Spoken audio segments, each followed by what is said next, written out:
Sarah, bienvenue à la Semaine du Talent.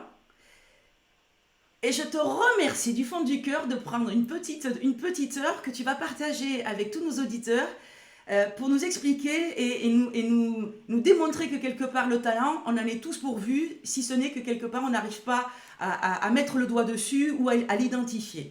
Merci beaucoup, je sais que ton temps est précieux puisque tu es en plein tournage de Top Chef, que tu as la gentillesse, aujourd'hui c'est dimanche quand même, sur le tournage, et que tu as la gentillesse de prendre un peu de temps et de nous faire partager ça. Alors, Michel Saran, pour ceux qui ne connaissent pas, avec grand plaisir. Pour ceux qui ne connaissent pas, c'est notre grand chef cuisinier toulousain qui a aujourd'hui un restaurant à Toulouse, boulevard du Armand du Portal, qui a une ou deux étoiles, rappelle-moi, Michel. Deux étoiles. Deux étoiles. Deux étoiles. Une pour chaque oreille, en fait. Hein. Tu t'es mis une petite paire de boucles d'oreilles. Et qui, ensuite de ça, fait le plaisir de nous régaler dans l'émission Top Chef, avec son grand humour et son petit accent que nous avons le plaisir de partager aujourd'hui, sur tout ce qui est les petits trucs et astuces de la cuisine. Alors Michel, moi je vais te laisser te présenter d'abord, ça c'est la première chose, parce que c'est toujours un plaisir de t'entendre et de nous raconter, moi je suis passionnée et c'est vrai que j'adore quand tu fais ça, nous raconter ta petite vie et comment tu en es arrivé là aujourd'hui. Allez, on t'écoute. Bon, alors, oui, parce que mon histoire est certainement courante par le fait qu'elle est un peu, elle n'est pas linéaire. Moi, j'ai commencé par faire des études de médecine. Je suis fils de paysan et ma maman, voilà, avait fait l'école hôtelière, mais avait abandonné son métier pour suivre son mari. Donc, moi, j'ai eu une adolescence et une jeunesse dans le Gers profond. J'ai passé un bac scientifique et ensuite, donc, j'ai démarré des études de médecine à Toulouse, qui a été plus du tourisme étudiant qu'une vraie vocation pour la médecine. Effectivement, au bout de 2 ans, il a fallu que je fasse autre chose. Et là, s'est posé la question de qu'est-ce que je pourrais faire demain. Est-ce que j'ai du talent pour faire quelque chose. Ma mère ayant ouvert son restaurant, ayant transformé la ferme familiale en restaurant, en ferme auberge, j'ai commencé à travailler avec elle. Voilà, d'abord pour gagner un peu d'argent le week-end, et puis voilà, c'était facile. J'étais toujours en médecine, j'ai passé plusieurs concours, j'ai même passé le concours d'entrée à l'école de sage-femme. Bon, tout ça n'a pas fonctionné. Et voilà, mes études terminées, j'ai dit qu'est-ce que je fais? Je vais démarrer, je vais travailler dans l'auberge familiale. J'ai commencé, j'ai d'abord fait un peu de salle, et puis très vite, j'ai vu que je n'étais plus attiré par la cuisine, et j'ai travaillé avec elle. Mais sans passion. Je l'ai fait parce que les règles de la vie, c'est un petit peu ça. Il faut un métier si on veut se projeter, si on veut construire une famille, il faut un peu d'argent, et ça, c'est un métier qui le permet. Je ne suis pas né d'une famille immensément riche, on était quand même à l'aise, mais voilà, sans plus. Mm-hmm. Et donc, j'ai embrassé ce métier de cuisinier, sans savoir du tout où ça allait me mener, sans connaissance de ce métier, juste parce que c'était la facilité. J'ai eu la chance d'avoir une mère qui était une femme extraordinaire, à qui je dois tout. D'abord la naissance, bien sûr, mais beaucoup, beaucoup plus. Parce que c'est une femme qui avait un culot hors du commun. Et je vais la faire brève, parce que sinon on peut y rester 4 jours. Mais un jour, elle est allée... j'ai commencé à travailler avec elle, et puis elle est allée manger chez Alain Ducasse. Ouais. J'étais parti dans un petit restaurant à Paris, un restaurant italien. Personne ne voulait de moi parce que j'avais pas de curriculum sérieux, j'avais juste mes 2 années de médecine, donc ça faisait un peu fumiste, quoi. Et elle est allée voir Ducasse, elle est allée manger chez Ducasse, et après elle est allée le voir et elle m'a dit écoutez, c'est formidable ce que vous faites. Il avait donc 2 étoiles Michelin à l'époque. C'est formidable ce que vous faites, mais il vous manque qu'une chose, quoi. C'est mon fils. Et Ducasse s'est dit, pourquoi pas. Après tout, c'est un parcours qui m'intéresse. Ces vocations tardives, comme ça, au moins, elles ont toutes un point commun, c'est une vraie détermination. Quand on choisit quelque chose un peu tard, on sait ce qu'on veut. C'est vrai. Et donc, il est venu me voir à Paris. Il m'a dit, ok, Banco, la saison prochaine, tu vas la faire au restaurant de Bacon au Cap d'Antibes, 1 étoile Michelin. Pour moi, le Michelin, ça ne représentait que des pneus. C'était la gastronomie et les maisons étoilées. Je ne savais pas du tout ce que c'était. Ouais. Il y avait une vraie méconnaissance du secteur. Et voilà. Et donc je suis parti au restaurant du Cap d'Antibes à Juan-les-Pins pour ma première place de commis dans un établissement reconnu. Bien sûr. Et c'était très dur parce que je n'avais pas... enfin, c'était pour moi le brouillard complet, les poissons méditerranéens, ça je connaissais rien. Pour la petite histoire, de par mon passé, on m'appelait le Doc du Gers, là-bas, c'était vraiment... il y avait quelque chose qui n'était pas très sérieux. Mais bon, j'ai fait cette année au Bacon, et je me suis accroché, mais je ne voyais toujours pas où ça allait me mener. Et les choses sérieuses ont commencé. Lucas d'abord m'a envoyé chez Le Nôtre pour me dégrossir un peu au niveau pâtisserie, où j'ai fait 4 stages d'affilée. Et ensuite, donc j'ai intégré les cuisines du Juana avec Alain Ducasse.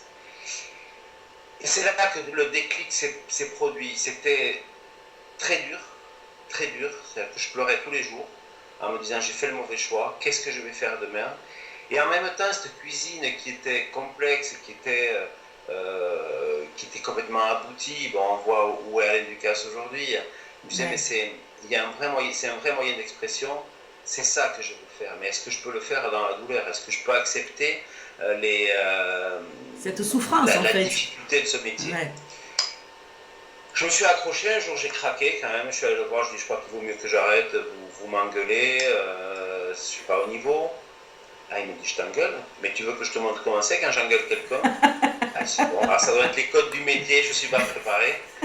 Et je me suis accroché. Et puis ensuite, j'ai fait l'ouverture du Biblos des Neiges avec Alain Ducasse à Courchevel. C'est l'année où il avait eu son accident d'avion. Enfin, c'était assez terrible tout ça. Et puis, il m'a envoyé chez Michel Guérard à Eugénie-les-Bains. Donc là, j'avais fait 1 an. Je m'étais un peu dégrossi, plus l'année au Cap d'Antibes. Et là, paf, j'arrive dans un 3 étoiles Michelin, c'est-à-dire le Graal, le nec plus ultra de la restauration. Et j'étais commis de cuisine. Avec une méthode de management complètement différente de celle de Ducasse. C'était plus doux, mais aussi fort et aussi. Michel Guérard est un homme d'une intelligence remarquable, qui a une cuisine remarquable pour moi. Bon, voilà, donc lui, quand il nous engueulait, c'était moins grossier, il nous traitait de noyau protoplasmique, mais la finalité était la même. Et je me suis accroché, j'ai fait ma première année à Eugénie et à la fin le chef m'a dit écoute, voilà, ils m'ont proposé de redoubler, c'est une des rares domaines où redoubler est plutôt de bonne augure. Donc on m'a demandé de revenir à Eugénie comme chef saucier rôtisseur. Donc les choses allaient quand même relativement vite. Et donc j'ai fait cette saison de plus, cette année de plus chez Guérard comme chef de partie. Et de là j'ai postulé chez un autre 3 étoiles Michelin, la Côte Saint-Jacques à Joigny, chez Michel et Jean-Michel Lorrain, et ils m'ont pris comme seconde cuisine. Donc il y a eu un enchaînement très rapide, et finalement on en revient à ce que disait Ducasse en début, c'est que quand on sait ce qu'on veut, quand on sait pourquoi on est là, ça va quand même beaucoup plus vite. Donc je me suis retrouvé à Joigny, 3 étoiles Michelin, seconde cuisine. Et là, j'avais confirmation que ce métier était formidable. C'était un magnifique passeport. La gastronomie française est reconnue dans le monde entier. J'ai fait des voyages partout dans le monde où on allait faire cette cuisine de Joigny. Et, on était traités comme des chefs d'État. Ouais. Je me disais, oui, mais c'est formidable. Mais voilà, c'est ça que je veux faire. Et je m'y sens de mieux en mieux. Alors, la partie souffrance... de chez Ducasse avait disparu, mais le stress était là, et ce stress je l'ai toujours. Maintenant j'ai 55 ans, j'ai mon restaurant à Toulouse de 7 étoiles Michelin, mais je suis toujours stressé tous les jours. Voilà, donc j'ai fait 2 années à Joigny comme seconde cuisine, et j'ai décidé de prendre ma première place de chef parce que je trouvais aussi que ces chefs avaient de très fortes personnalités, et de rester trop longtemps à leur contact risquait de m'endormir un petit peu. Donc il fallait vraiment que je m'affranchisse et que je raconte mon histoire. Donc j'ai pris ma première place de chef, c'était à Saint-Tropez, dans un établissement qui a 3 étoiles Michelin aujourd'hui, qui était la résidence de la Pinède. Et ça s'est très mal passé, parce que je me suis fait virer à la fin de la saison. Je me suis fait virer. non pas pour mes qualités Ouais, culinaires, mais pour mon humeur. Incompatibilité d'humeur avec le patron. d'accord. Et c'est gênant parce que C'est très compliqué, oui. moi je croyais simplement que dans un hôtel-restaurant, le patron c'était le chef. Mais non, ça reste le patron. Donc voilà. Lui il m'a fait comprendre que ça suffisait. De là, je suis parti au Mas du Langoustien, sur l'île de Porquerolles, où je suis resté 5 ans, et où j'avais une brigade quand même de 25 personnes en cuisine, et j'ai eu ma première étoile Michelin. J'ai eu ma première étoile, bon, tout s'est très bien passé, mais j'étais toujours chez les autres, et moi, mon souhait, parce que je crois que j'ai un peu la fibre entrepreneuriale, Ouais, c'était d'être chez moi. c'est ça. Et donc j'ai ouvert mon restaurant à Toulouse, c'était en juin 95. Voilà, ça fait 21 ans. 21 ans Bravo, bravo. et une belle aventure. Ben oui.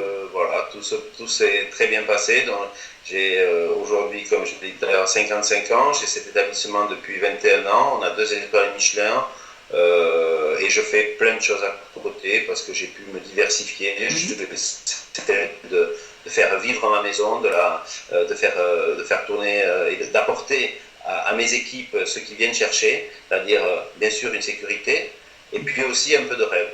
Voilà. Et on travaille dans cet état d'esprit. J'essaie d'apporter du rêve et des émotions à mes clients, et j'essaie de fédérer autour de moi des jeunes qui sont contents de venir travailler pour moi. Ouais. Et ça, c'est important. Donc, ce que tu fais aujourd'hui, c'est partager ta passion, partager la compétence que tu as acquise durant toutes ces années.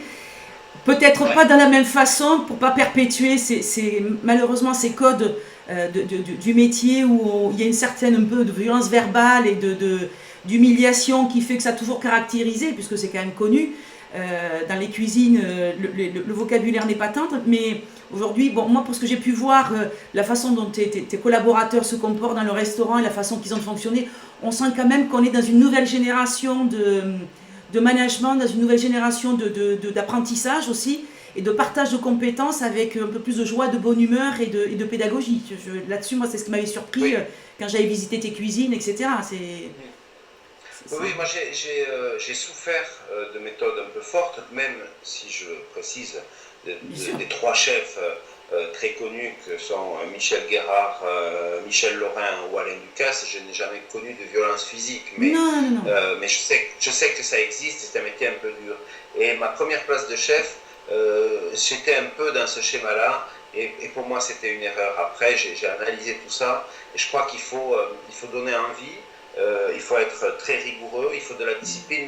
Mes équipes, toujours je leur dis, n'oubliez pas, il y a 3 lettres. DRH. Discipline, rigueur, humilité. Ça, c'est le maître mot. Ouais. Il faut de la discipline, il faut Bien de la sûr. rigueur, parce qu'on a un métier où on est toujours dans l'urgence. Les services, le coup de feu, c'est pas du cinéma. Quand une salle est pleine, il faut faire face à la demande. Mais il faut de la concentration, et pour avoir cette concentration, pour qu'elle soit. Oh là là, on te perd, Michel, on te perd. Dans notre métier, il faut un maximum de concentration pour bien réaliser la cuisine et les tâches qui nous sont demandées pour faire au mieux ces assiettes. Et pour ça, je crois qu'il faut de la sérénité. Et moi, vraiment, je mets l'accent là-dessus. Je suis capable de gueuler en cuisine quand il y a du bruit. Je ne veux pas qu'il y ait de bruit. Ah oui. Pour moi, c'est l'ennemi du travail bien fait et de la concentration. C'est ma façon de penser. Mhm. Et voilà. Et je crois que, bon, en tout cas, chez moi, c'est payant. Et j'ai essayé cette année, j'ai refait des cuisines pour avoir encore plus de sérénité. Voilà. C'est le confort, un minimum nécessaire pour être serein dans son activité. C'est très bien et je trouve ça par rapport à la profession qui était un peu enquistée, puisque c'est des vieilles professions, et ça a été une des professions tardives où on a commencé à dire, ouais, enfin bon, c'est pas très cool, ils sont en cuisine, ils s'insultent, il y a des humiliations, etc. Et quelque part, socialement, vous étiez un peu à la ramasse, hein, on va parler très clairement, où on se disait, ouais, mais bon, c'est comme ça, c'est la cuisine. Alors, sous prétexte qu'on mangeait bien, il fallait passer au-dessus de ce qui se passait. Alors que tu aurais fait ça, enfin, on faisait ce type de pratique dans d'autres secteurs d'activité. Je veux dire, ça aurait été un tollé. On aurait eu, je pense, inspection du travail et quelques prud'hommes aux fesses parce que ça n'aurait pas été admissible. Et je trouvais ça assez marrant parce que je me disais, mais enfin quand même, comment cette profession peut continuer à gérer ça? Alors tu disais, tu parlais tout à l'heure quand tu es chez Guérard, etc. Bien entendu, c'était il y a des années, il faut le remettre dans le contexte, c'était ce qui se faisait. Donc dans l'absolu, mais je trouve que tu sois précurseur dans cette façon de fonctionner, dans cette nouvelle forme de management où aujourd'hui on est aux portes de l'énéagramme, de tout un tas d'outils qui permettent de mettre vraiment le salarié en confort, je trouve ça fabuleux. D'ailleurs, j'ai une petite question qui n'a rien à voir, mais je me la pose depuis un petit moment. Qu'est-ce que tu penses du bore-out et du burn-out par rapport à cette profession qui est un peu encore, tu vois, généralement un peu à la ramasse? Quelle est ta position, toi, là-dessus? Bah, je sais pas, d'abord, je sais pas si ça existe beaucoup dans notre profession. Moi, je l'entends dans beaucoup Ouais, d'autres métiers.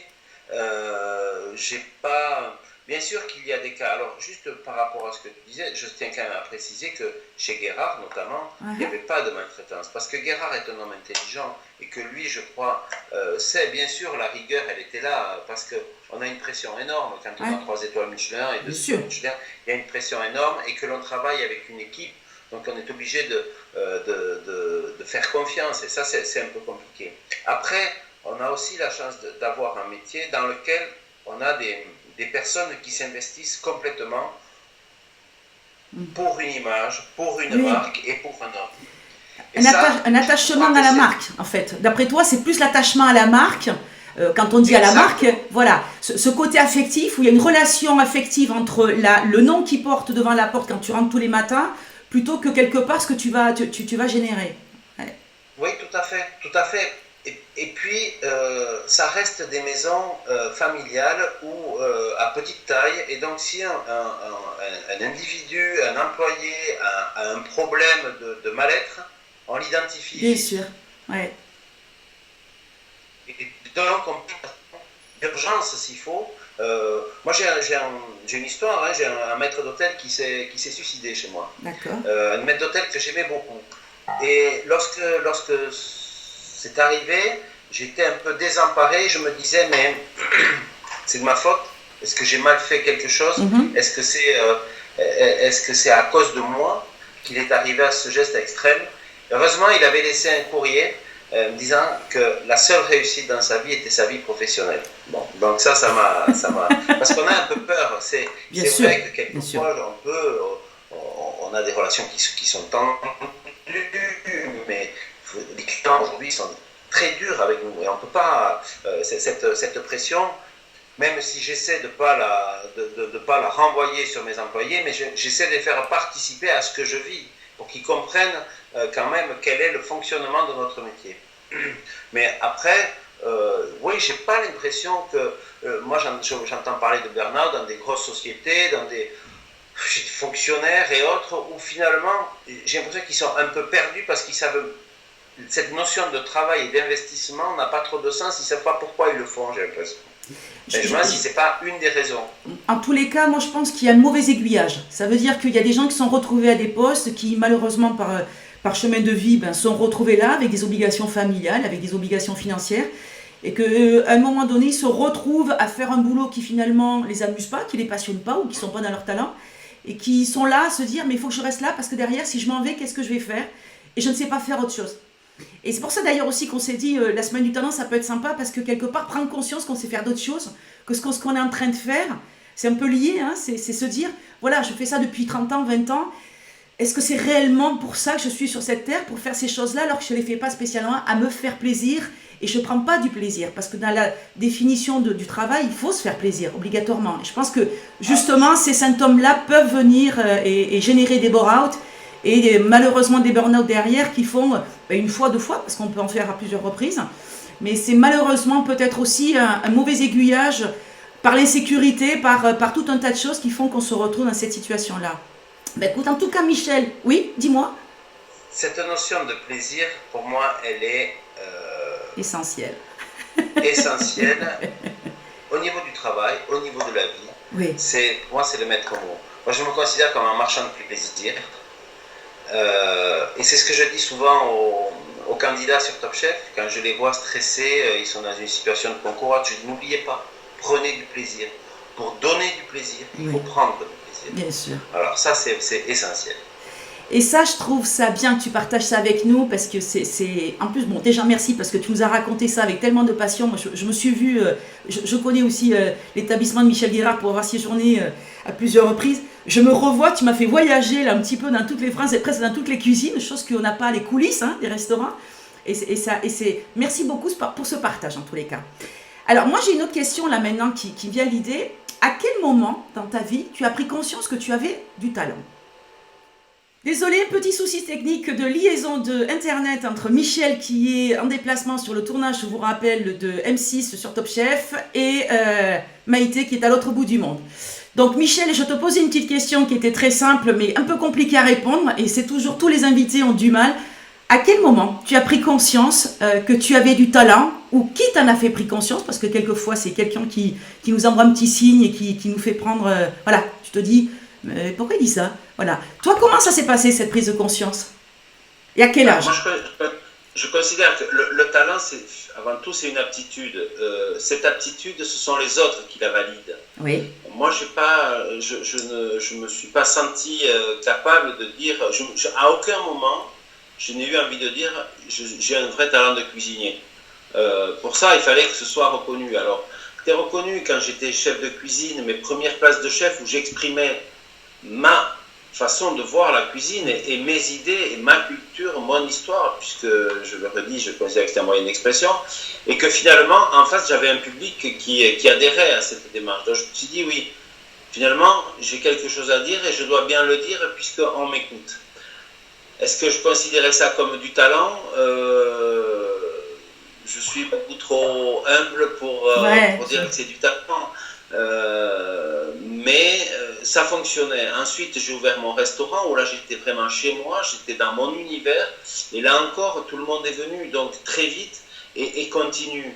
Alors, est-ce qu'on peut parler de talent? Bon, peut-être. Ça me gêne toujours d'employer ce mot, mais ça marche. Donc, c'est que alors, ça, c'est bien ce que je fais. Ça, c'est très intéressant. Pourquoi ça te gêne de parler de talent? Voilà. Là, on rentre vraiment dans le vif du sujet que je veux développer dans cette semaine du talent. Pourquoi? Parce que moi, je suis issu d'un milieu bourré d'humilité et d'un milieu paysan où il y a des valeurs, mais des valeurs que l'on peut toucher. Et le talent, c'est quelque chose qui est un peu abstrait. Qui a du talent, qui n'en a pas? L'aptitude de tout le monde là. C'est-à-dire que je crois aujourd'hui que je pourrais faire plein d'autres choses. D'ailleurs, j'ai fait d'autres choses parce que j'ai eu envie de me prouver que je pouvais faire. L'aptitude à faire de la cuisine ou à piloter un avion, il suffit, c'est surtout une histoire de volonté et d'envie, de se donner les moyens, de croire en soi, et ça, c'est le maître mot, croire en soi. Trop souvent, on a peur de l'échec, on a peur de s'investir. Non, c'est un discours que je tiens aussi à des jeunes, que je peux tenir à mes filles, mais croyez en vous, non d'un chien, parce que vous avez des aptitudes, vous avez du talent pour faire plein de choses. Alors, simplement, il faut trouver un axe, s'y consacrer. Consacrer beaucoup de temps, c'est jamais facile, mais je crois qu'on n'a rien sans rien. On n'a rien sans rien, il faut se retrousser les manches, mais si on le fait et que l'on voit que les fruits, qu'on récolte les fruits de ces investissements, c'est juste génial. C'est beaucoup pour moi indispensable dans une vie si on veut trouver cette notion de plaisir. Travailler sans envie et sans plaisir, c'est terrible. Voilà. Donc le talent, c'est croire en soi avec humilité et puis s'y donner à fond. Je trouve que tu viens là, en l'espace de quelques minutes, de résumer des heures et des heures de conférences que j'ai pu faire. Et c'est vrai que le partager dans ta bouche pour des gens qui t'aiment, qui t'ont un référent, c'est très important. Parce qu'en effet, je partage totalement, et on n'en avait pas évoqué le sujet, c'est que Il faut à un moment donné croire en soi et se dire, voilà, je suis capable de faire ça et je vais me donner les moyens. Et en effet, toi, moi et tous les gens qui ont un peu réussi dans leur vie à différents niveaux et sur différents thèmes et divers secteurs d'activité, l'important c'est de se dire, il faut se donner les moyens puis il faut y aller. Parce que de toute façon, on n'aura rien comme ça. Moi, c'est ce que je dis toujours, on a un Beethoven, un Picasso, ces gens-là, c'était inné. Ils se sont levés un matin à 4 heures, ils avaient 4 ans, ils se sont mis à un piano. Voilà, moi j'ai essayé, ça n'a rien fait, j'ai pris un pinceau, ça n'a rien fait non plus, parce que c'était pas mon truc. Donc ça, c'est ce qu'on appelle déjà des génies. Et pour revenir à la... Voilà, et en effet, il y a la grande différence entre le génie, le talent, la compétence, la qualité, et qui peut monter, et qui peut partir du bas et remonter, de là devenir du talentueux au génie. Je ne pense pas, et on pourrait le dire ça aujourd'hui sur ces petits gamins qui sont dans l'informatique et qui sont, c'est pas inné parce qu'ils sont pas nés avec une carte mère dans le cerveau, mais en effet, ils montent tellement en compétences que ça devienne des génies parce qu'ils ont une autre forme d'intelligence derrière qui va venir recalcifier quelque part et solidifier ce talent-là. Je suis d'accord. Alors, tu avais quel âge, Michel, quand tu as... Pardon, vas-y, je t'écoute. Je pense que le talent se met au service d'un génie. Mais on peut pas, enfin, le génie pour moi c'est quelque chose dans mon métier, je le vois, j'estime que Michel Guérard est un génie parce que en plus il y a une notion d'intelligence et de vision, c'est aller vers des chemins qui ne sont pas, qu'il faut débroussailler. On a dans notre profession quelques génies, il y en a peut-être 5 par siècle, c'est tout. Des gens talentueux, il y en a beaucoup plus, et heureusement, sinon ça serait terrible. Mais après, moi j'ai aimé ça, peut-être qu'on en parlera tout à l'heure, moi j'ai voulu me donner d'autres défis pour voir si j'étais capable de faire autre chose, et je me suis aperçu que c'était possible. C'est une chose très con. Bien sûr. Quand j'ai fait le marathon de New York, j'ai décidé de faire le marathon de New York parce que j'ai assisté à ce marathon, que ça m'a ému. Et moi, tout ce qui me provoque de l'émotion chez moi, ça suscite de l'intérêt. Et à l'époque, il y avait avec moi un jeune qui me préparait un peu physiquement, mais simplement enlever 1 kilo sur une main et 2 kilos sur l'autre. Ouais. Ça allait pas très très loin. Il m'a dit, tu veux le faire, je te prépare en 1 an. Première sortie, j'ai fait 2 km. J'avais jamais couru de ma vie. Ouais. Première sortie, 2 km. J'ai cru que j'allais mourir. Il m'a dit, t'inquiète pas, si tu veux le faire. Et là, le talent, si on peut parler de talent, que j'ai eu, c'est me dire, mais ok, je m'y mets, je vais le faire. J'ai besoin de me prouver, moi, que je suis capable de faire ça. Alors que pour moi, c'était quelque chose d'inatteignable. Un marathon, c'était 42 km 195, c'est pas rien. Ouais. Je suis arrivé, j'ai fait mon marathon, et j'en ai pleuré. Ben oui. Parce que je m'étais prouvé quelque chose d'essentiel à moi-même, c'est qu'on peut toujours pousser les limites. Bien sûr. Toujours pousser les limites. Et on a des ressources insoupçonnables. Oh oui. Et donc voilà, il faut simplement, il faut y aller. Mais après, bon, j'ai bossé, j'ai couru. Mais je suppose que tu as couru, puisque je suis au niveau où tu étais parti à l'époque. Ça veut dire que le seul sport que je fais, c'est monter et descendre la voiture. Et je n'ose imaginer la force que tu dois aller chercher à l'intérieur de toi pour te dire, je vais aller me mettre en souffrance pour juste me prouver que je sais faire quelque chose, que j'arrive à faire quelque chose. Parce qu'il y a ce que j'appelle la notion de survie, on se donne les moyens pour faire quelque chose parce qu'on va en vivre et que ça va nous apporter un confort de vie. Mais là, c'est pour se prouver qu'on est capable de faire quelque chose. C'est 2 fois plus difficile à aller chercher parce qu'on a plus de chances de se dire, bon allez, c'est bon, quoi, ça va. C'est pas vital pour moi, c'est juste pour me prouver. La différence d'objectif et pourquoi je vais l'atteindre n'est absolument pas le même. Très bien. Alors... Par contre, oui, dis-moi. Par contre, la finalité est extraordinaire. Bien sûr. Quand on arrive, c'est là où on a de grandes satisfactions. Et il y a trop de personnes qui regardent avec envie et qui font pas. En occultant le fait qu'ils peuvent faire. Bien sûr. En fait, et d'où tout le sens de la semaine du talent, c'est de se dire, mais c'est pas un problème d'argent, c'est pas un problème de compétence. Si tu veux, tu peux. Alors, il faut juste se donner les moyens, il faut y aller. Bien sûr que c'est dur. Et peut-être que c'est moins dur pour d'autres, mais parce que l'autre, c'est son talent. Tu prends un coureur sportif, lui, ça fait 30 ans qu'il court, et quelque part, quand il court, il est juste dans son élément. Alors que nous, à l'inverse, on va y aller, ça va être difficile, on va le faire. Et puis après, à côté de ça, tout ce que peut apporter, cet exemple que tu nous cites là du marathon de New York, c'est la confiance en soi que tu génères, l'estime de soi, et cette satisfaction que tu as de te dire, je ne sais pas faire qu'une seule chose. Je sais faire autre chose que ce que je fais bien tous les jours. Et ça, c'est important aussi pour notre cerveau. Parce que quelque part, il y a plusieurs talents. Il y a le talent inné sur lequel on va travailler et il y a le talent développé où on a besoin de ce talent-là ou parce que par nécessité, on l'a eu développé étant plus jeune et sur lequel on a travaillé 2 fois plus, mais en souffrance et tout ce qui va avec. Mais dans l'absolu, on s'en fout. Ce qui est important, c'est qu'on a du talent et on sait qu'on peut les faire monter en compétence. Et c'est ça qui est beau. Bien. Alors, moi, la petite question, à quel âge tu en as pris conscience de ton talent? Tu m'as posé une question? Oui, désolé pour les auditeurs, on a des problèmes de liaison, ça passe pas très bien. À quel âge as-tu pris conscience de ton talent?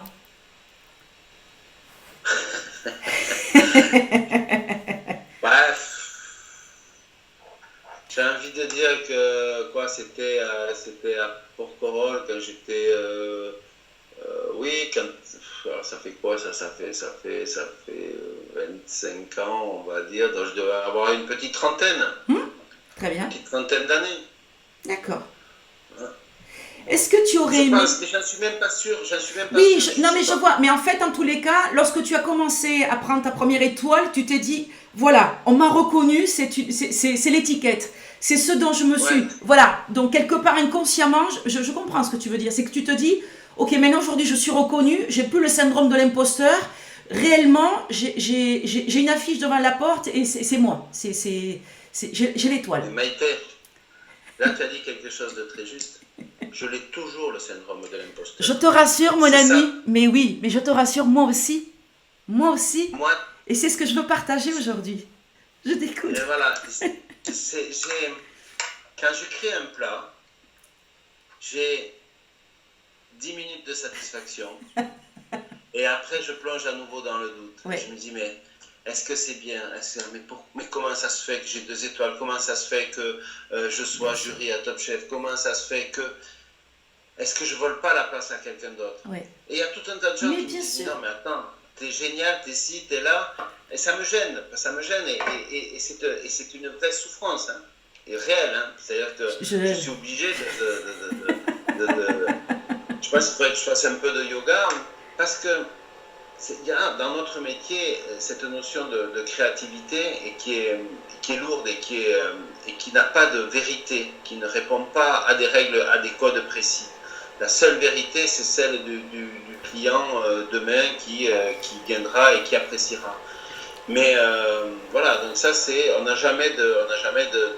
Ça ne veut pas dire que je ne sais pas cuisiner, mais en plus, c'est pas suffisant. C'est qu'aujourd'hui, en plus, il faut que je fasse des plats qui aient une vraie identité, qui correspondent à mon environnement, qui correspondent à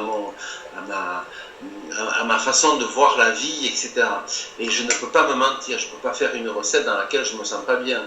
Et cette notion de créativité, elle est... et pourtant, bon, j'ai besoin qu'elle soit reconnue, j'ai besoin qu'elle fasse l'adhésion. Mais moi, je me mets toujours dans le doute. Alors, est-ce que tu penses que c'est parce que comme on est dans une société où on a des critères avec des caches à remplir, tu sais, ça tu sais faire, ça tu sais faire, ça tu sais faire, et que finalement, on ne correspond pas au questionnaire, tu vois, des critères qui sont donnés, on génère ce foutu syndrome de l'imposteur où on se dit, mais... Non, mais c'est les gens, voilà quoi, c'est pas moi. En effet, je vois personne le sait, mais je suis pas compétent. Alors qu'on est totalement compétent.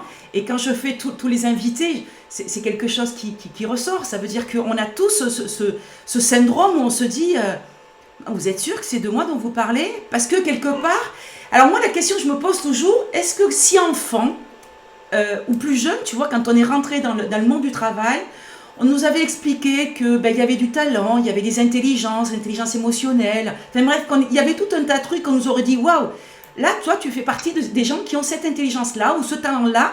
Est-ce que tu penses qu'on aurait mieux vécu ce syndrome de l'imposteur ou pas du tout même, hein? On aurait éradiqué ce doute-là. Parce que le doute, je dirais que quand tu fais un plat qui soit bon ou pas, tu n'as pas de doute. Tu le goûtes, ton palais, c'est toi qui fais la cuisine, donc tu n'as pas de doute là-dessus. Mais c'est la notoriété, ce que ça va faire comme effervescence autour, qui disproportionne quelque part par rapport au temps que tu as mis. Et comme tu as fait ça naturellement, avec plaisir, tu n'as pas l'impression, est-ce que tu n'aurais pas l'impression, en tous les cas moi c'est comme ça que je le ressens, c'est comme on a fait ça avec tellement de facilité naturellement, la proportion, la notoriété qui va venir n'est pas justifiée par rapport au travail qu'on aurait pu donner à ce moment-là. Et aujourd'hui, pas le travail qu'on a fourni, mais aujourd'hui, le travail que tu es capable de faire sur cette sortie-là. Est-ce que tu suis un peu l'analyse qui pourrait, un peu poussée, hein, je l'entends, mais je trouve qu'on est aujourd'hui à se dire, voilà, passer 45 ans et on se dit, bon ben voilà, moi je fais ça facilement. Ce qui, on ne se souvient pas que derrière, ça a été un apprentissage, ça a été des années où on en a quand même un peu souffert. Et qu'aujourd'hui, bon, hein? Mais je ne fais pas ça facilement. Je suis toujours dans la souffrance. Oui, mais tu es dans la souffrance. Ce que j'ai acquis, non, parce que moi, ce que j'ai acquis, c'est le minimum requis, c'est-à-dire la technique pour exprimer ce que je veux dans des recettes. Ça, je suis beaucoup plus à l'aise. Même si maintenant, ce n'est pas ce dont j'ai le plus besoin. Mais quand je prends une feuille blanche et que je dis je veux faire des recettes, il faut que je fasse des recettes. Là, c'est très dur et il n'y a pas de règles. Et à 55 ans, et c'est même peut-être encore plus dur maintenant parce que j'ai de multiples activités par ailleurs. Donc j'ai mon esprit qui est attiré, ou plutôt qui est pris par maintes et maintes choses. Mais quand je me mets devant une feuille blanche, je me dis voilà, il faut que je fasse quelque chose. Et là, à chaque fois, c'est la même angoisse, le même stress, les mêmes transpirations. Et je suis seul à pouvoir le faire. Et je ne veux surtout pas le déléguer, ça, parce que je sais que moi, il y a écrit restaurant Michel Saran, il n'y a pas de champion. Donc, c'est moi, ça, c'est ma tâche. Et je sais très bien que le jour où je ne pourrai plus faire de recettes, que je n'aurai plus rien à dire, ben, ça sentira le sapin, ça sera la fin de ma vie. Donc, j'ai la trouille à chaque fois. Je me dis non, pas encore, t'es trop jeune, il faut que tu aies des idées. Merde, où elles sont les idées? Il faut que je trouve des plats géniaux. Et là, tu vois, j'ai fait un nouveau plat, j'ai fait un plat, avant de partir, là, j'ai fait 3, en tout il y a eu 5 plats, et un plat de homard, et j'ai eu un commentaire qui est arrivé hier, parce qu'aussi on est là, à l'affût de tous les commentaires qu'on peut avoir, et qui me dit, bon, c'est un plat de 3 étoiles, croyez pas. Et là, ça me fait du bien pendant 3 minutes et demie. Oui, mais je pense aussi que c'est comme ça que tu arrives à stimuler cette rigueur et ce niveau d'exigence que tu as envers toi-même. Parce que quelque part, tu te dis, je ne vais pas me contenter d'un bof ou d'un moyen. Tu veux vraiment l'excellence. Et ça, c'est tout à ton honneur, quelque part. Parce que tu te donnes les moyens de te dire, je vais faire quelque chose qui va bien. Je veux vraiment... mais je trouve... alors moi, quand tu parles de ça, c'est ce qui m'a toujours fasciné, parce que pour les auditeurs, je suis vraiment une vraie turne en cuisine. Hein. D'ailleurs, ça fait toujours rire Michel, parce que voilà, je cuisine, j'alimente ma famille, mais ça s'arrête là. C'est pas une vraie passion. Moi, ce que je voudrais, donc, et je suis sûre qu'il y a des millions de téléspectateurs qui se posent la question, qu'est-ce qui se passe quand tu prends ta feuille blanche, tu prends ton stylo, est-ce que dans ton cerveau, tu mélanges les saveurs, comment tu pourrais, à mon fils de 6 ans, lui expliquer ce qui se passe dans ton cerveau quand tu es là à te dire « je vais faire une recette ». Alors, ça peut être sur ta feuille blanche ou dans ta cuisine, parce que je sais que tu es extrêmement créatif et que tu te mets dans ta cuisine à faire pim-pam-poum. Non, je ne me mets pas dans ma cuisine. Non, tu la couches dans ma cuisine. Ouais. Je prends un cahier. Ouais. Et je commence à noter. Et je me dis, tiens, je vais faire des cèpes. D'accord. Je vais faire des cèpes. Et les cèpes, avec quoi je vais les marier cette année? Ben tiens, j'ai envie de... Et là, j'ai des goûts qui viennent. Il y a des associations. Si je veux dire, tiens, cèpe, pourquoi je ne mettrais pas du chorizo? Donc là, j'ai tout de suite chorizo, cèpe. Et je sens, j'ai le goût en bouche. C'est un travail de mémoire. Un travail de mémoire sensorielle. Et puis là, je vais commencer, ou ça peut être, je sais pas, je veux dire Saint-Jacques huître, pourquoi pas, oui, ça peut marcher. Et là, je vais commencer à faire ma recette sur le papier. Je suis surtout pas en cuisine, parce que je ne veux jamais me laisser dompter par les éléments et par les ingrédients. Certains ont des personnalités très fortes, comme la truffe ou autre, et donc ils vont même poser leurs règles, et je veux pas. Je veux les dominer. Et là, je vais commencer à faire ma recette. Et puis la recette, après, je vais faire mon petit dessin, un papier, je fais mes dessins, je positionne, parce qu'il faut aussi, il y a une notion d'esthétique, parce que le premier sens touché, c'est la vue. Ouais. Et donc il y a la vue, il y a l'odorat. Il peut y avoir l'ouïe aussi, parce que c'est un plat qui peut arriver et crépiter. Là, cette année, mon plat de cèpe, je l'ai mis dans une cocotte où voilà, ça va crépiter, il y a du thym qui va crépiter, quand on va l'ouvrir devant le client, ça va fumer un peu, il y a une mise en scène, et tout ça fait que wow, on a envie, ça y est, Pavlov travaille, et là et là, on crée un scénario autour d'un plat, et ce plat, il faut qu'il soit, ben voilà, il faut qu'il donne envie, et que lorsqu'on met en bouche, on dise, voilà, ça correspond à mes attentes, surtout pas l'inverse. Donc voilà, moi je travaille comme ça. Et après, une fois que mon papier est terminé, que j'estime ma recette aboutie, je vais en cuisine avec mon chef, avec Xavier, et on dit, voilà, tiens, tu me prépares ça, ça et ça. Après, c'est la technique. Oui. La technique, elle vient au service de l'émotion, et non pas l'inverse. Moi, la technique, ça me fait pas... Moi, un iPhone, un téléphone, n'importe quoi, là, ça m'a jamais fait vibrer, moi. Ça me sert. Oui, quand ça marche pas, je râle, mais ça me crée pas d'émotion. Voilà, non, on est bien d'accord. On est sur de l'émotionnel. C'est super. Tu vois, c'est quelque chose que... Et je te remercie parce que c'est pas souvent que les gens partagent le découpage de leur raisonnement et de leur talent. Et là, c'est ce que tu viens de partager avec tout le monde. Et je t'en remercie parce que c'est un beau moment. Ce que tu viens de nous donner, c'est un beau cadeau. En tous les cas, je suis sûre que ça va parler à tous les cuisiniers, les pâtissiers de France et de Navarre. Mais ça parle aussi à des gens qui sont dans d'autres métiers de se dire... Ok, il y a une technicité, il y a l'émotion, et ça c'est important. C'est ce que j'explique toujours quand sur le coaching ou sur les formations que je fais. C'est qu'à un moment donné, l'important c'est quelle est votre valeur ajoutée. C'est toi l'être humain, ce que tu vas générer, donc c'est de l'émotion. Et tu as raison parce que la technicité après, ça s'apprend et ça se fait, mais le plus c'est comment tu vas envelopper cette technicité et quel est le sens que tu vas lui donner. Très bien. Qu'est-ce que tu pourrais donner, puisqu'on arrive, chers auditeurs, même si on place un délicieux moment avec Michel et que, encore une fois, je le répète, il a le plaisir et le grand bonheur de nous faire partager tout ça gracieusement et je tiens à le stipuler puisque tout l'événement a une connotation quand même à titre gratuit et que tout le monde puisse en profiter, n'hésitez pas à partager. Quel est le conseil que tu pourrais donner aujourd'hui aux auditeurs s'ils étaient dans une situation où ils se disaient, bon, j'ai du talent, je ne sais pas ce que je dois faire, je ne le trouve pas. Essaie de te souvenir à l'époque quand tu cherchais quand tu étais, tu vois, où tu te disais non chef, là je vais y aller parce que là c'est pas possible, je suis incompétent, vous arrêtez pas de me gueuler dessus. Tu sais, quand tu es dans ce moment de doute où tu te dis comment je m'organise. Quel est le talent que tu pourrais donner à ce moment-là? Le conseil, pardon. Je crois qu'il faut déjà séparer la notion de talent de la notion de passion et ne pas chercher à jumeler les deux en disant j'ai peut-être du talent si j'ai une passion, mais c'est emmerdant, j'ai pas de passion. Ça c'est faux. Ça c'est faux. Et je fais de la cuisine aujourd'hui et j'ai pas peur de le dire, je ne suis pas un passionné de cuisine.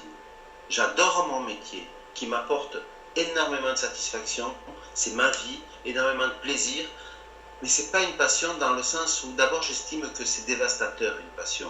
Une passion amoureuse, ça ne dure jamais très longtemps et c'est souvent violent. C'est ma façon de c'est ma façon de passer. Et derrière, c'est dur, c'est traumatisant.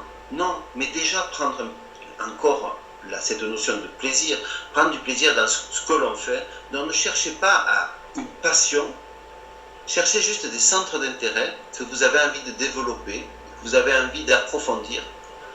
Et là, le talent, vous l'avez. À vous de mettre en œuvre le processus pour approfondir un peu, travailler. Je parlais tout à l'heure, j'ai décidé moi de me mettre au pilotage d'avion. Je me donne, même si c'est pas encore douloureux, mais en fait c'est pas une passion, mais j'adore ça. Pourtant, je m'en faisais une montagne au début, passer mes diplômes, pas mon diplôme, mon brevet de pilote et autres, me replonger dans les bouquins. J'y suis arrivé, donc on est capable de faire. Il faut trouver des intérêts sans chercher des passions. Et souvent, de ces intérêts vont aller grandissant, plus vous les maîtriserez, plus vous approfondirez, plus vous les dominerez. Je suis totalement d'accord. C'est vrai que c'est important de partager cette vision que tu as et cette expérience. En tous les cas, merci beaucoup. Chers auditeurs, notre interview, avec grand plaisir, ça a été un plaisir pour moi, c'est toujours un plaisir pour moi. Chers auditeurs, et ben voilà, on arrive à notre fin d'interview avec Michel Saran qui nous a fait le plaisir d'assister à la Semaine du Talent. N'hésitez pas à taguer sa page Facebook @saranofficiel.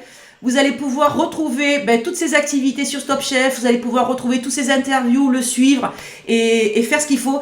En tous les cas, merci Michel. Michel a eu la gentillesse de vous offrir à tous l'e-book sur ces nouvelles recettes de sa mère qui est paru là cette semaine, hein, si je ne me trompe pas. Donc Michel, donc c'est inscrivez-vous, vous avez ça sur sa page Facebook, vous allez recevoir ça par mail. Et surtout, donnez-lui des retours parce qu'il adore, vous avez bien compris, savoir ce que pensent les gens. Et il adore savoir ça. Si vous avez fait... Alors, il y a eu déjà des petits retours. Je me suis permise, moi, de regarder un petit peu sur que les gens ont remplacé avec de la farine de blé. Enfin, bon, il y a eu tout un tas de petits déjà... malheureusement, elles ne sont pas faites à la lettre. Mais je trouve que l'inspiration est là. Et moi, c'est ce que je trouve sympa. En tous les cas, Michel, merci beaucoup. Taguez la page donc de Michel Saran, @saranofficiel sur son Facebook, il est sur Twitter, il est sur partout. Et on vous retrouve pour d'autres invités et d'autres interviews tout au long de la semaine, puisque mardi, aujourd'hui, notre ami Michel nous a fait la grande ouverture de ce beau sommet. Merci à tous et bonne soirée.